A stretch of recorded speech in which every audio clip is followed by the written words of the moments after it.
अंशुल खंडेलवाल जी, बरेली। राधे महाराज जी। राधा वल्लभ श्री हरिवंश महाराज जी, आपके चरणों में कोटि कोटि प्रणाम। महाराज जी, हम पिछले कुछ महीने पहले प्याज, लहसुन, अंडा, मदिरा का सेवन करते थे, लेकिन जब से आपकी शरण में आए हैं, इन सब चीजों का सेवन तो दूर, देखने में भी घृणा आती है। लेकिन महाराज जी, कभी कभी ये सोचकर बहुत दुख होता है कि अब तक हमने जो अंडा का या मांस आदि का उसकी सेवन किया, चिंता मत हम करो, गुनहगार हैं उसकी महाराज जी। अब उसकी चिंता छोड़ दो। अब उसका ठेका हमारी तरफ से है। आगे का आप संभालो, पीछे का हम देख लेंगे।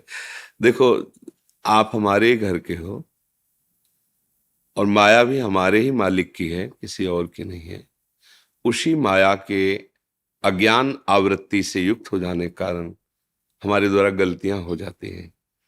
जिस दिन हम लौट करके इस बात को स्वीकार करें कि हमसे गलती हो गई, तो हमारे मालिक इतने कृपालु हैं कि हम तो हम सर्व पापेभ्यो मोक्षयिष्यामि मा शुचा कह रहे ना, मैं तुम्हें सब पापों से मुक्त कर दूंगा।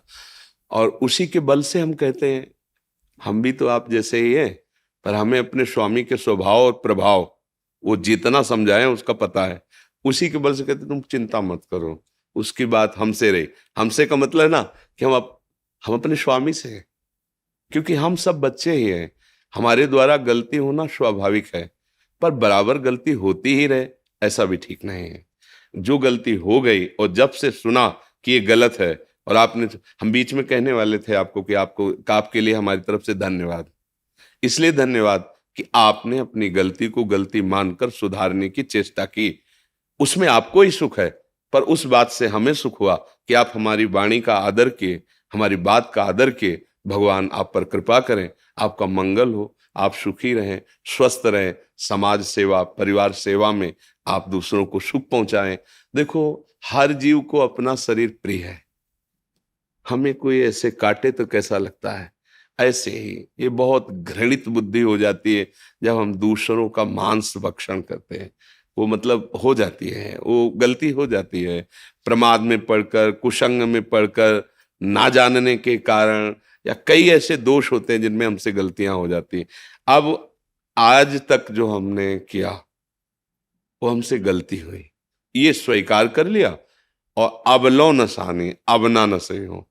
अब आगे हम नहीं करेंगे, चाहे कोई हमें मार डाले। तो आप सच्ची मानिएगा, पीछे का सारा जो पाप है वो नष्ट हो जाएगा।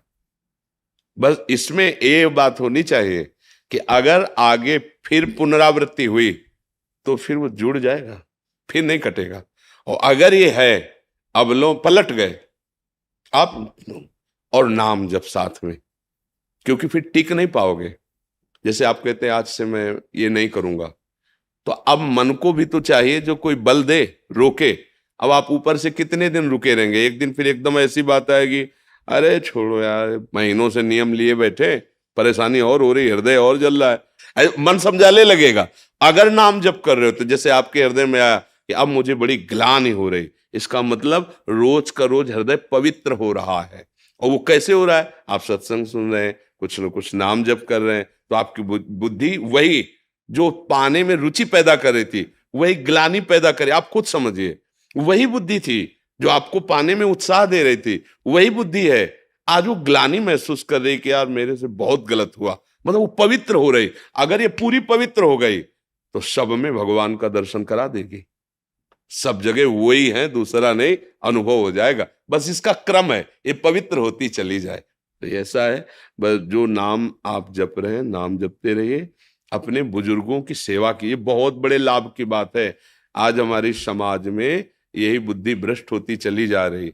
पूज्य जन, गुरुजन, माता पिता या आसपास पड़ोसी कोई बुजुर्ग है, उसकी सेवा का अगर अवसर मिले तो तन से, मन से, धन से जैसे बने आप सेवा कर लो। देख लो आप हम यही कहते हैं, लोग सोचते हैं मैं धनी बन जाऊं, सब सोचते हैं ना, लेकिन सही मार्ग जो धन का है वो आप लोग जान नहीं रहे। सही मार्ग धन का है कि 100 रुपए मिले ना, आप उनमें से अपने परिवार को खर्चा करके 2 रुपए किसी की ऐसी सेवा में लगा दो जो उसको बहुत जरूरत थी। साधु सेवा, गौ सेवा, भगवत सेवा, किसी पशु पक्षी की सेवा, वो 2 रुपए 2 लाख की व्यवस्था कर देंगे, देख लेना। और 2 लाख लगा दिए ना तो मालिक हो 20 लाख की व्यवस्था कर देगा। अगर धनी बहुत जल्दी बनना है तो सही उपाय है कि जो जीवों को आवश्यकता नजर आवे, हमें ढूंढना नहीं, स्वाभाविक कोई बीमार है, कोई ऐसा है, कोई, उसको हम सेवा में लगा दें, वो अपने आप आपके पाप को नष्ट करके ना श्री का वर्धन कर देगा। आज जैसे युधिष्ठिर जी से यक्ष ने यही पूछा, धनवान कौन, सबसे बड़ा धनिक कौन? बोले शांत चित्त, प्रसन्न आत्मा, भगवत चिंतन परायण और दूसरों का हित भाव रखने वाला। पर हित सहित धर्म नहीं भाई। अब ये बात हम कहां समझते हैं? हम धनी कैसे बनेंगे? बोले शॉर्टकट अपनाइए, बहुत जल्दी धनी बन जाए। नहीं, सर्वनाश। आप परिणाम देखना, थोड़े दिन तो आपको लगेगा, फिर परिणाम देखना आप नष्ट हो। और धर्म से चलोगे, हो सकता है थोड़े दिन आपको कष्ट, फिर परिणाम देखना। जैसे 12 वर्ष का वनवास युधिष्ठिर जी को मिला, 1 वर्ष का अज्ञातवास, पर सिंहासन पर कौन बैठा? यही तो बैठे ना, कष्ट सहा, खूब उन्मत्त हुआ दुर्योधन कर्ण आदि के साथ, सबके गले कट गए और सिंहासन पर महाराज धर्मराज युधिष्ठिर ही विराजमान हुए। धर्म थोड़ा कष्ट पाते नजर आ सकता है, पर चमकेगा वही, विजय श्री को वही प्राप्त हो, अधर्मी नहीं। अधर्मी थोड़ा सा बढ़ता नजर आएगा, लेकिन वो फ्यूज होने के लिए वो प्रकाश करने के लिए नहीं है, वो फ्यूज होने के लिए, वो फ्यूज हो जाएगा, नष्ट हो जाएगा। तो अहोभाग्य है जो आप लोग बात मान रहे हैं, और आप सुखी होंगे इससे। आगे चल के देख लीजिएगा, पीछे की तो चिंता मत करो। भगवान कहते सर्वधर्मान परित्यज्य माम एकम शरणम व्रज अहम त्वाम सर्व पापेभ्यो मोक्षयिष्यामि मा शुचा। उनके जैसा गुरु कृपा से उनके स्वभाव को देखा है ना, उसी बल से कहते तुम चिंता मत करो, बहुत कृपालु हैं। अनंत माताओं में जो प्यार है ना, वो हमारे प्रभु के एक अंश से है। अब आप अनुमान लगाओ कितना प्यार प्रभु हम सबको करते हैं, पर हम लोग प्रभु की तरफ से विमुख होकर संसार की तरफ है, इसलिए ऐसा है। और हम सबसे प्रार्थना करते हैं, किसी स्वार्थ वशात नहीं। आप सच्ची बात मान लो, आपका बहुत दुर्लभ जन्म है। ये जो मनुष्य देह है ना, बहुत दुर्लभ है। आप देखो अन्य योनियों को देखो, कैसे कितना कष्ट दिया जाता है। अब वो पशु है, क्या बोल सकते हैं, छोटे छोटे पशु पक्षी हैं, काट काट आप उनको खाते हैं।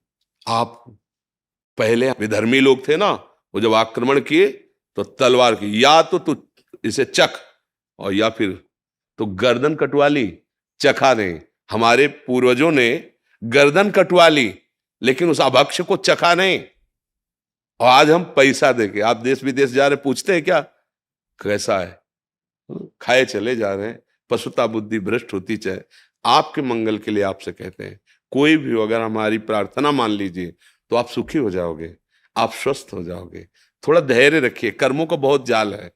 मांस मत खाइए, ये मनुष्यों के लिए नहीं। बहुत सुंदर सुंदर पदार्थ अपने लिए बनाए हैं प्रभु ने। शराब मत पीजिए, ये तुम्हें स्वस्थ नहीं करेगी, ये तुम्हारी बुद्धि को अच्छी नहीं बनाएगी, ये नष्ट कर देगी। पहले थोड़ी मस्ती लगती है, फिर इसका परिणाम जो आता है वो बहुत हानिकारक, और इसे निषेध किया गया है। कितना सौभाग्य, देव दुर्लभ मानव देही प्राप्त हुई। लोग कहते भगवान ने बनाया, अरे प्यारे समझ, डिपार्टमेंट अलग अलग है। वारुणी देवी प्रकट हुई थी समुद्र मंथन से, वो असुरों को प्राप्त हुई। ऐसा आपका स्वभाव नहीं है, आप मनुष्य हैं। वो मनुष्य है जिसकी देवता भी याचना करते हैं। देव दुर्लभ देही कही गई है ना। हाँ, अच्छा भोजन पाओ और स्वस्थ रहने की चेष्टा करो, जहां तक हो वीर रक्षा करो। ब्रह्मचर्य जीवन है, आप सच्ची मानिए। गृहस्थी में भी हो तो खिलवाड़ मत करो। अभी परसों सत्संग में था, 18 वर्ष तक ब्रह्मचर्य रहे अश्वपति जी, और फिर गर्भाधान किया तो सावित्री नाम की कन्या पैदा हुई, जिन्होंने धर्मराज की बुद्धि को भी चक्कर में डाल दिया। अब 10 वर्ष तक ब्रह्मचर्य, फिर संतान, देखो महान देशभक्त, भगवत भक्त और बलवान पैदा होगा। आप उसकी बात ही नहीं समझ रहे कि आप अपने जीवन को नष्ट कर रहे हैं मनोरंजन मानकर। गृहस्थ हो चाहे जिस मार्ग के पति को, जीवन बचाओ। जीवन, ब्रह्मचर्य तुम्हारा जीवन है, आवश्यकता अनुसार उसका प्रयोग करो। गृहस्थ धर्म में जो प्रयोग बताया गया, खान पान सही रखो, आचरण सही रखो, और जैसे बने वैसे राधा राधा राधा राधा, फिर आप देख लेना, आप सुखी हो जाओगे, आप आनंदित हो जाओगे पक्का।